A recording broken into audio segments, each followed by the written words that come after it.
Motors and generators. In this lesson, we're talking about the motor principle, the right-hand rule, AC motors and applications, DC motors, generators, electricity generation, step-up and step-down transformers, the conservation of energy, and the transformer equation. Motors. I want you to pause the video and I want you to list 4 things that you use every day that have a motor. Once you're done that, I want you to come up with a definition for the motor as best as you can with your current knowledge. Okay, so you should have the answer to those 2 questions by now. Number 1 is going to be based on the kinds of things that you use day to day. But number 2 should look something like this. A motor is an electrical machine which converts electrical energy into mechanical energy. A fan is a good example of this. It has a motor which turns the blades. The motor principle states that a current-carrying conductor, like a wire, that cuts across magnetic field lines, experiences a force perpendicular to both the magnetic field and the direction of the electric current. In other words, we convert electricity into motion using a magnetic field. The right-hand rule for the motor principle. So what I'd like you to do is I want you to stick your right hand out, palm facing towards you, and follow along as we go through these points. We can use the motor right-hand rule to figure out the direction of force on a current-carrying conductor, like a copper wire. The right hand is held flat with your thumb at a right angle and your fingers together. Your fingers point in the direction of the magnetic field, and your thumb points in the direction of the current. So you have the fingers pointing in the direction of the magnetic field, and the thumb the current. Your palm then points in the direction of the force on the conductor. So you can see right here. So this force is coming out towards you from the page. AC motors. AC motors operate by applying alternating current to the motor. If the power source is direct, like from a battery, the power must be converted to AC before it can be used. AC and DC motors also have different structures. AC motors have 2 basic parts, the stator and the rotor. The stator has coils which produces a magnetic field. The rotor then spins inside the stator's coils to produce the required torque. AC induction motors do not use brushes. They are very rugged and have very long life expectancies. Applications of the electric motor. Tesla's electric car versus the internal combustion engine. So what I can do is I want you to pause and watch number 1. But before you do, I want you to think to yourself, which is better, an internal combustion engine or an AC induction one, and why? If you don't know much about either one, just make an educated guess. While watching, write down the advantages of the AC induction motor over an internal combustion one. DC motors. DC motors are powered by direct current, DC, such as batteries, DC power supplies, or an AC to DC power converter. DC motors are more complicated, having 6 basic parts. More parts equals more problems. More complexity usually leads to reduced life expectancy. Most DC motor designs have at least 2 high-strength magnets inside the stator to produce a magnetic field. To get a better idea of the differences between AC and DC motors, I'll look at number 2, but make sure you stop at 2 minutes and 18 seconds. Generators. Generators convert one form of energy into electricity. This is typically done by generating heat through the burning of fossil fuels or a nuclear reaction. Recall the law of electromagnetic induction, the creation of voltage and thus current in a conductor due to a change in a nearby magnetic field. We can create an ever-changing magnetic field by rotating a magnet. All we need is a means of spinning the magnet inside the generator. And this brings us to our main sources of electricity production, fossil fuel and nuclear. And you'll find the differences between fossil fuel and nuclear electricity generation are very small. So first up, fossil fuel electricity production. Fossil fuels are burned, so that's number 1 here. So what we're going to have is a whole bunch of fossil fuels, so say coal down here. And that coal is going to be burned to produce heat. As that heat is produced, it's going to change this water here into steam, which is the light blue color. Steam has a lot more pressure than water, and this pressure is used to turn a turbine, which is number 3 here. So that's our turbine. When the turbine spins, it causes the shaft here to spin, which causes the generator number 4 to produce electricity. So what we're looking to do here is we're going to change one form of energy inside the coal into another, motion inside the rotating shaft. When that shaft rotates, it spins a magnet inside the generator number 4, and as that magnet spins, we can produce electricity. Today's power plants utilize AC generators to produce our electricity. They rely on a changing magnetic field to produce an electrical current. As I said previously, to create a changing magnetic field, you can spin a permanent magnet inside a coil, or a coiled conductor could be spun inside a magnetic field. So if we go back here, and say we have our magnet, say this is our magnet right there, all we need to do is have a coil around it, and as we spin that magnet inside that coil, we can produce electricity. Power plants utilize an energy source, such as the fossil fuels, to spin a coiled conductor inside a magnetic field, which produces an alternating current in the conductor. Now, notice nuclear reactors are very similar. The only difference really is the means by which they heat the water. Inside a nuclear reactor, we're going to generate that heat through a nuclear reaction, a fission reaction, where we're going to split one atom into multiple atoms to create a lot of heat and energy. That energy is again used to change water into steam. That steam then spins the turbine spins the shaft then spins inside the generator to produce a rotating magnetic field, which then creates current. Generators, generally speaking. An electric generator is a device that transforms other forms of energy into electrical energy.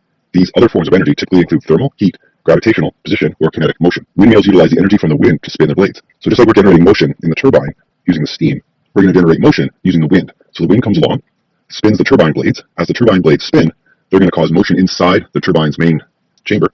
They're going to cause motion inside the turbine's main chamber, which is going to create electricity. If you look at a little more detailed view of what that is, have a look at number 6. Once the electricity is created, it can be sent to your home via step-up and step-down transformers. And that's going to be the basis behind the rest of the lesson. Step-up and step-down transformers. Transformers are electromagnetic devices that raise and lower voltage. Power plants typically produce voltages around 10,000 to 20,000 volts. And to avoid too much loss as electricity is transported to your home, we're going to increase that voltage in our power lines, and the big power lines that go from one place to another, up to 400 to 750,000 volts. So again, the reason for that is that we're going to get loss. It's inevitable that some electricity is going to be lost from point A to point B. So what we're going to do is we're going to step up the voltage so that if some voltage is lost between the starting point and the end point, there's still enough left over to do the job that we need to do. So we said that as we're going from the power plant to the transmission lines, we get stepped up. So we're going to increase the voltage. But then when it goes from the power lines to your home, we need it to be much lower. So we're going to need to step down the voltage as we go from the power lines to your home. So we're going to need about 10,000 to 20,000 volts at the power plant. It's going to be stepped up to about 400 to 750,000 volts in the transmission lines, and then it's going to be stepped down to about 120 to 240 volts at your home. Most major appliances in your home will utilize 120 volts, but more power-hungry ones like your stove and your dryer are going to utilize the 240 volts. And in fact, most of the world skips 120 volts altogether and simply uses the 240 volts in their home. Step up and step down transformers. To increase or decrease the voltage, we bring two coils of wire near each other and run AC to the primary coil. To increase or decrease the voltage, we bring two coils of wire near each other and run AC to the primary coil. The primary coil in this case is going to be on the left-hand side. This AC induces a magnetic field which travels along the soft iron core, which is there, and induces an AC current in the secondary coil, which is this side right there. To change the current, we need to have a different number of windings on the secondary coil compared to the primary. So again, this is secondary, primary. Step-down transformers have fewer windings on the secondary coil, which result in less voltage compared to the primary side. So you can see we have far fewer coils on the right-hand side than we do on the left-hand side. The amount the voltage is lowered depends on how many less coils there are on the secondary coil. If the secondary coil has more windings, then the voltage is stepped up on the secondary coil.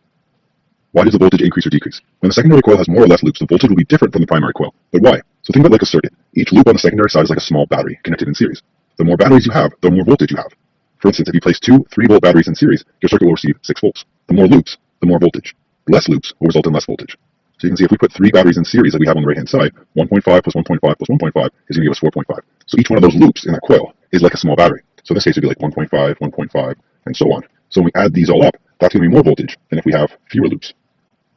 Most electronics need to have voltage step down even further from 120 or 240 before it enters the device. Otherwise, it's going to be too much voltage for the device to handle. And you'll see many of these on things like cell phone charging cables. So you can see in the bottom right-hand corner here, the output is 5 volts. So it's going to get 120 volts in, but it's only going to give 5 volts to the device. And it's going to accomplish this using one of these step-down transformers. So very simplistically, we have a lot of coils on the left-hand side and very few on the right. Conservation of energy. Since the voltage has changed, does that mean that we've lost energy? Does this violate the conservation of energy? Well, no. The energy going into the primary coil is equal to the energy coming out. It's the voltage that changes. So energy here is going to equal to energy here. The difference is that the voltage entering is larger than the voltage exiting. Conservation of energy. Change in energy is going to equal to power times time. And power, if you remember, is equal to current times voltage. Now going forward, we've got to keep in mind that P is going to equal to the primary coil and S is going to equal to the secondary coil. So EP, or energy primary coil, is going to equal to energy secondary coil. So EP is going to equal to P times T, and that's going to equal to PS times T. And as it says, the T's cancel out, and you're left with that. Now since P equals I times V, we can alter this even further and say that IP VP is going to equal to IS VS. If the secondary voltage goes up, the secondary current must decrease, and vice versa. So since they equal each other, if we increase the voltage here, we're going to have to decrease the current, so they stay equal to each other. But no, transformers are not 100% efficient. So like everything, some energy is lost as things like heat, sound, etc. But transformers are better than most, and they're typically about 90% efficient, so that's pretty good. The transformer equation. We can use the transformer equation to determine the voltage increase or decrease. So here's our transformer equation right here.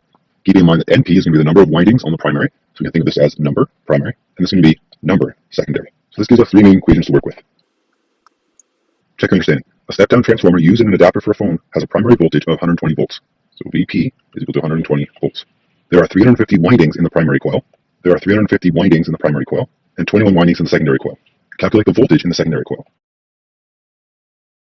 So we're going to use this equation, and we're going to say that VS is going to equal to NS over NP times VP. NS is 21, VP is 120, and NP is 350.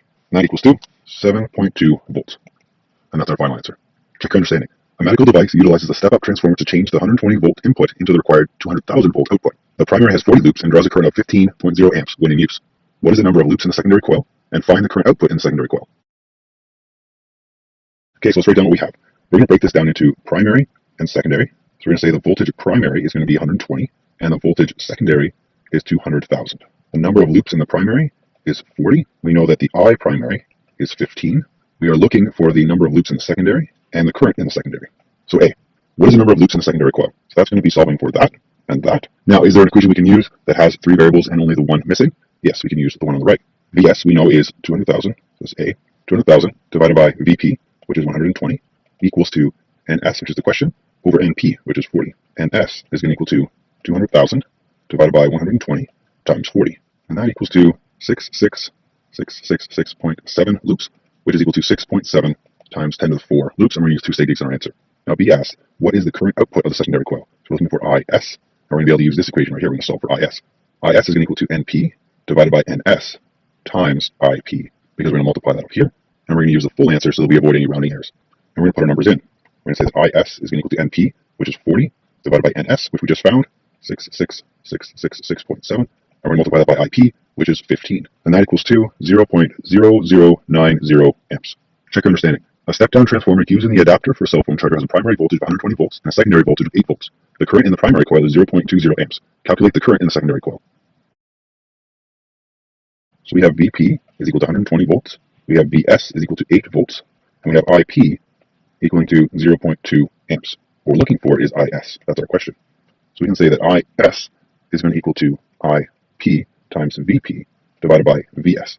IP is 0.2, VP is 120, and VS is 8. And that equals to 3.0 amps. And that concludes our lesson on motors and generators.